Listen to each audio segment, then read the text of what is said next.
Hola, ¿qué tal? En esta ocasión vamos a hablar de la película 4 minutos. El piano es sin lugar a dudas el instrumento musical más cinematográfico.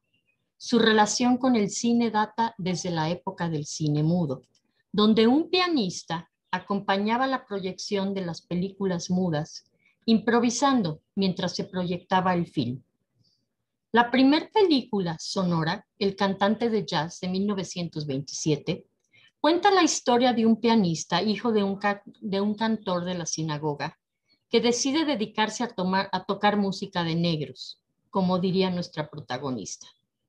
De ahí en adelante, el piano y los pianistas han robado cámara. El primer Oscar de la historia otorgado a un cortometraje de comedia fue para La caja de música o El piano, de 1932, donde el gordo y el flaco intentan mover un piano. Tenemos otras películas, como de François Truffaut, Disparen sobre el pianista, de 1960, El concurso de Joel Oliansky, de 1980, sobre una competencia de piano. El piano, película de 1993 que ganó Oscar a la mejor actriz, a Holly Hunter, mejor actriz de reparto a Anna Paquin a los 11 años de edad y el mejor guión a Jane Campion, directora del film.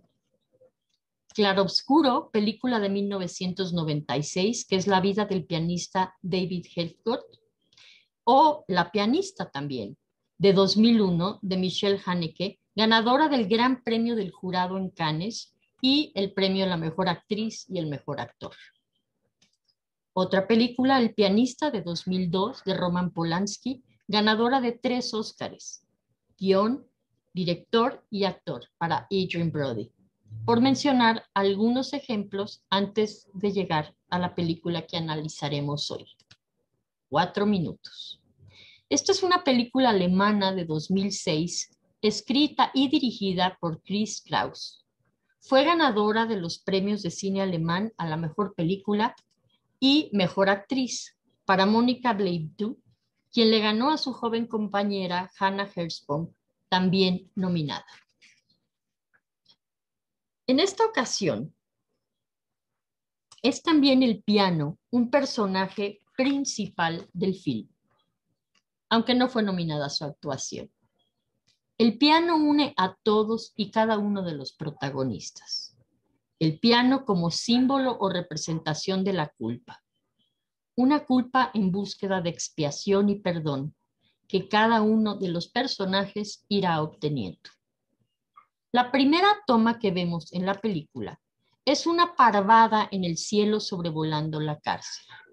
Un grupo de aves libres, resaltando el contraste con todos los que veremos a continuación, personajes que se encuentran cautivos, expiando cada uno su propia condena personal.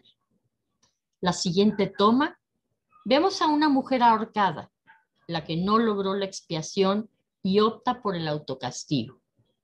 Se autocondena y termina con su vida. Pero esa es una historia que jamás conoceremos, que queda inconclusa y nunca se vuelve a tocar en el film. Lo que sí se vuelve a tocar, como algo repetitivo durante toda la película, es que nadie hace nada ante la violencia. Entra el piano en escena. Es llevado y casi literalmente cargado por la señora Kruger, ya que sus ayudantes, antiguos convictos, no pueden entrar a la cárcel y ayudarla a cargar. Esa carga es personal, esa culpa que lleva encima hace 60 años. Y para buscar más simbolismos, le cae al piano agua de la pecera del director del penal para que cargue también con los que serán cadáveres, los peces muertos, como la señora Kruger, que carga un cadáver. Por cierto, no sé si se fijaron que la película está dedicada a ella, a Gertrude Kruger, quien vivió de 1917 a 2004 y que estuvo efectivamente enseñando durante 60 años en una cárcel de Berlín. El director se inspiró en esa mujer para escribir el guión. Todos los demás personajes son ficción. Curiosa frase la que el guardia le dice al piano al llegar. Piano, eres bastante libre, pórtate bien. Vaya frase entrando en una cárcel. El piano, como las aves en el cielo, no tiene culpa que cargar. Sin embargo, el guardia, como todo el personal de la cárcel, también carga con sus propias culpas y sus propias vergüenzas. Es nuestro piano, menciona en un momento, porque él cooperó para comprarlo, porque él coopera para cargarlo. Él era uno de los 4 alumnos de la maestra y se encela terriblemente al ver una alumna con gran capacidad, alguien que le quitará su lugar de favorito. Por eso le cierra con saña la tapa de piano a Jenny, provocando en ella ira que terminará casi por matarla. En 1916, Freud escribe un pequeño artículo titulado Algunos tipos de carácter dilucidados por el trabajo psicoanalítico, donde ejemplifica 3 tipos de caracteres que vemos representados en el film. El guardia representa a los que fracasan cuando triunfan. Él, que se sabía el favorito de la señora Kruger, que al igual que Jenny también quiere entrar a un concurso, pero él sí fracasa ante la pregunta más tonta, después de dedicarle la vida entera a memorizar textos de todas las óperas. Melanie Klein nos recuerda que el comienzo temprano de la culpa parece ser una de las consecuencias de la envidia excesiva. Y es clara la envidia que Jenny despierta en el guardia. La tratará de destruir a toda costa. No conocemos su historia temprana ni qué otras culpas tiene guardadas, pero sí lo vemos espiando la culpa con tanto golpe que Jenny le da. Y finalmente, resolviendo la envidia al permitirle escapar de la cárcel al concurso que durante 4 horas escapa una de los 4 alumnos para dar un concierto de 4 minutos. Los otros 2 tipos de caracteres de los que Freud habla en este artículo nos aclaran, un poco a nuestras 2 protagonistas, la maestra y la alumna, tan distintas y tan parecidas a la vez. Estos 2 personajes son, por un lado, las excepciones, así se llaman, y otro, los que delinquen por sentimientos de culpa. Aclaro que no es que cumplan exacto con las características, pues ellas 2 son mucho más complejas que eso, pero nos permiten ir desenredando su personalidad.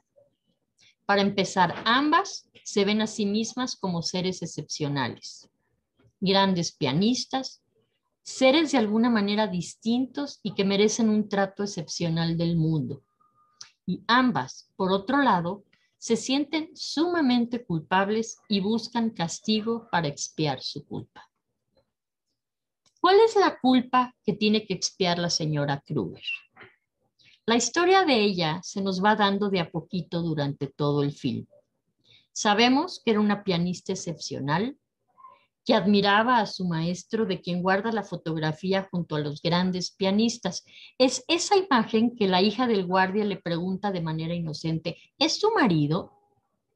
Dando inicios esto de una gran admiración y adulación al maestro, quizás hasta exageradas. Y es ese estilo de relación de sometimiento absoluto que ella imitará repitiendo con su alumna. Ella quisiera que la alumna fuera igual que ella era con su maestro. De ser una pianista de excepción, la mejor de su edad en su época, tiene que suspender la carrera para ser enfermera en el hospital de una prisión durante la Segunda Guerra Mundial. Es el mismo lugar exactamente donde sigue tocando ahora enseñando. Nos damos cuenta en una escena donde ella está tocando el órgano en el hospital, que es el mismo órgano que toca en la capilla de la cárcel, en el mismo sitio. La señora Kruger se autoencarcela durante 40 años, quedándose en ese lugar tan sombrío. Imagínense qué desperdicio de vida pasar de ser una promesa musical, un ser de excepción, a ser la organista de una capilla dentro de una cárcel para la misa de los domingos y dando clases de piano a reclusas sin facilidad ni interés. ¿Cuál fue entonces su crimen? Por un lado, la homosexualidad, situándonos en esa época donde cientos de homosexuales fueron condenados a campos de concentración. Pero, peor aún, es la traición a su amante, negándola como Pedro a Jesucristo cuando es interrogada por sus superiores diciendo que es simplemente una alumna de piano, para luego presenciar en silencio su ejecución. La traición a la amante comunista, a su alumna de piano, solo puede ser redimida el día que salva a otra alumna. Ese día finalmente puede desprenderse del piano. Antes de hablar de Jenny, unas palabras sobre su padre padrastro. Él es el único que no toca piano, que aparentemente no necesita cargarlo. El único personaje fuera de la prisión. Y sin embargo es el más culpable de todos. El único que realmente cometió un delito mayor, el verdadero criminal, un violador de su hijastra de 12 años. Él también se encuentra expiando su culpa, queriendo sacar a Jenny de la cárcel, mandando al periodista a hacer el reportaje o hablando con el director del penal, yendo a ver a la maestra de piano. Él, que vivía a través de Jenny, de sus logros, quien viajaba con su niña prodigio por todo el mundo, eligiendo qué piezas tocar, sometiéndola, mostrándola, utilizándola para sus propios fines. Es el único personaje que no logrará expiar su culpa. No puede deshacerse de su piano porque nunca lo tocó. No es capaz de ver al final el triunfo de su hija cuando por fin ella puede tocar lo que desea, cuando se libera de las ataduras. Ahora tratemos de explicar a Jenny. Personaje complejo. Impresiona de entrada como una psicópata impulsiva, una chica sin afectos capaz de robarle los cigarros a su compañera ahorcada. Pero eso es solamente la máscara que utiliza para esconderse, para que no se le acerquen, para asustar y huir del mundo. Jenny es un ser de excepción, una niña prodigio sumamente lastimada que se convierte en el último grupo de caracteres, es decir, los que delinquen por conciencia de culpa. El problema es que Jenny toma prestado un delito para aparecer como criminal y ser encarcelada. Ella no comete el delito real. Nos enteramos que quien mató y descuartizó a su padre no fue ella, fue su novio. Sin embargo, ella se culpabiliza. Se presenta ante el mundo como una asesina. Ese es el rol que desea tener. El diagnóstico que yo le adjudicaría es el de una melancólica invadida de culpa persecutora. Teoricemos un poquito para explicarme.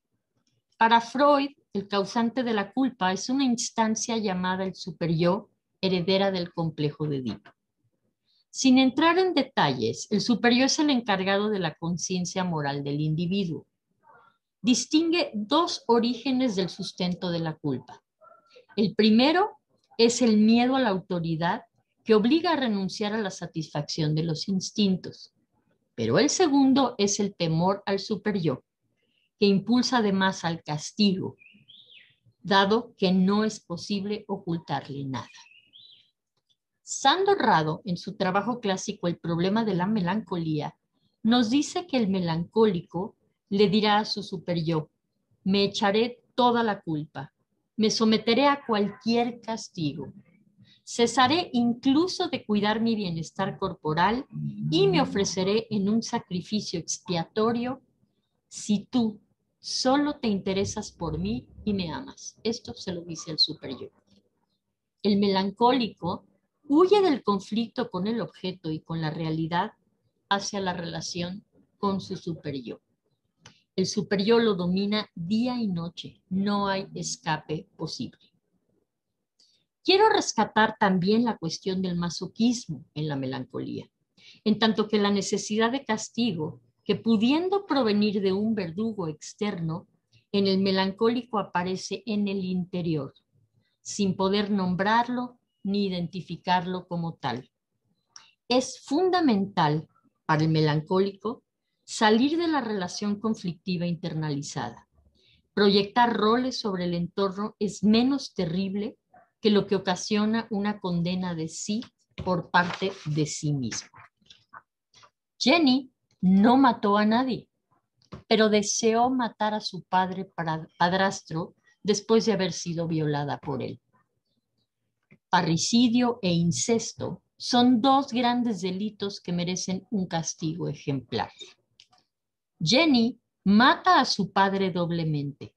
Uno, dejando su carrera, que era la carrera de él, el sueño de él, y luego tomándose como responsable del parricidio real del novio, porque eso es lo que ella hubiera deseado, pero ella no está tan enferma. Ella no realiza el acto. No es una psicópata como él, que no siente culpa, el novio, y no siente culpa de abandonarla en la cárcel embarazada. Jenny está enferma por sentir tanto. Finalmente, es una artista sensible. Está llena y enferma de ira que la envenena, llena de sufrimiento ante la pérdida de su hijo, de ira por el maltrato que sufre y porque nunca nadie hace nada ante la violencia. Como, por ejemplo, el permitir un trabajo de parto de 16 horas provocando daño y muerte en su bebé. Porque nadie hace nada cuando es amarrada dormida, prueba de que tiene un sueño muy profundo y le queman las manos. Como su madre, que nunca supo sobre el abuso que ejercía el padrastro y nunca hizo nada. No nos sorprende entonces sus ideas suicidas. Por eso está llena de resentimiento. Ernest Jones, en Temor, Culpa y Odio, consigna en forma clara que el odio es la capa superficial de un afecto. Es utilizado por el paciente para encubrir una capa más profunda de temor o culpabilidad. Hay pocas emociones en la vida que, como la ira, pueden dar al individuo una tan intensa convicción de que está en lo cierto o incluyan tan completo sentido de autojustificación. El resentimiento se experimenta frente a algo o alguien que se ha querido y a quien se le reprocha el haber provocado una frustración, pérdida o agresión ante la cual el yo se ha sentido víctima. Resentimiento, dice la palabra, es volver a vivir una emoción, resentir. Rencor es enojo retenido. Cuanto mayor sea el resentimiento y rencor, mayores serán la culpa y la persecución y más difícil resultará la elaboración. En la medida en que disminuye el resentimiento y por consiguiente la culpa persecutora, aumentan la pena y el dolor por la pérdida y habrá capacidad reparatoria. La señora Kruger le ofrece a Jenny a través del concurso cambiar este enojo, este rencor, este superyo interno que la lleva a agredir y agredirse, a morderse, a golpearse, a cortarse, para transformarlo en una ira reparadora y sublimada que la lleva finalmente a tocar su música, la música de negros, la música de los explotados, de los maltratados y de los iracundos. Estas dos mujeres, dos pianistas, maestra y alumna, ¿qué tienen en común además del don musical y sus culpas? Se encuentran en el mismo lugar. Una por no haber podido salvar a su pareja, la otra para salvarlo. La maestra tenía exactamente la edad de Jenny cuando el evento traumático. Ve en ella la posibilidad ahora sí de salvarla, salvar a su alumna, aunque le diga que es despreciable y le ofrece su ayuda para ser mejor pianista, pero no mejor persona. No quiere volver a involucrarse, No quiere volver a repetir la historia, no quiere volver a enamorarse. Por eso, no le contesta en la escena del baile, cuando Jenny le confiesa lo que nunca le había confiado a nadie. Me gustas, le dice. Aunque es clarísimo el afecto que le provoca la maestra, no es capaz de hacer nada. Hay un solo momento memorable en la película donde encontramos a estas dos mujeres riendo y compartiendo intimidad. Se les ve libres dentro de la cárcel, cada una permitiendo a la otra, a través del piano, expiar la culpa, donde logran un verdadero vínculo de intimidad. Esto, si lo quieren buscar, es en el minuto 50 de la película y nunca más vuelven a sonreír. Otro intento es cuando la maestra la cubre con una frazada y Jenny pregunta, ¿es para mí? Sí, para mañana, le contesta la maestra. Entonces es para ti, le confirma Jenny. Víctima y victimario, maestra-alumna, ambas con expedientes criminales, ambas pidiéndole a la otra que se lo coma. Leon Greenberg, en su libro Culpa y Depresión, habla de dos tipos de culpa. La culpa persecutora, que se manifiesta en el resentimiento, el dolor, la desesperación, el temor, los autorreproches, y la culpa depresiva, donde hay perspectiva y futuro. Los sentimientos son la preocupación por el objeto y por el yo, la pena, la nostalgia y la responsabilidad. He aquí la diferencia entre la culpa de ambas protagonistas. La una, iracunda y explosiva, la culpa persecutoria. La otra, dolorosamente silenciosa y contenida, la culpa depresiva. Dos caras de la moneda del dolor. Al final, la doctora Kruger obtiene su tan deseada reverencia y Jenny, que no hacía reverencias para nadie, es capaz de agradecer. Me parece importante como corolario la última mención al tema de la pasividad ante la violencia, que está presente durante toda la película como un giro del director. Una llamada de atención o crítica a la sociedad alemana ante el terror y violencia durante la Segunda Guerra Mundial, donde como los guardias de la prisión, nadie hizo nada. Terminemos con la última frase operística con la que juegan la maestra y el guardia, que no sé de qué ópera viene, pero le dice, devuélveme mi libertad y lava la deshonra con la sangre de la batalla. Muchas gracias.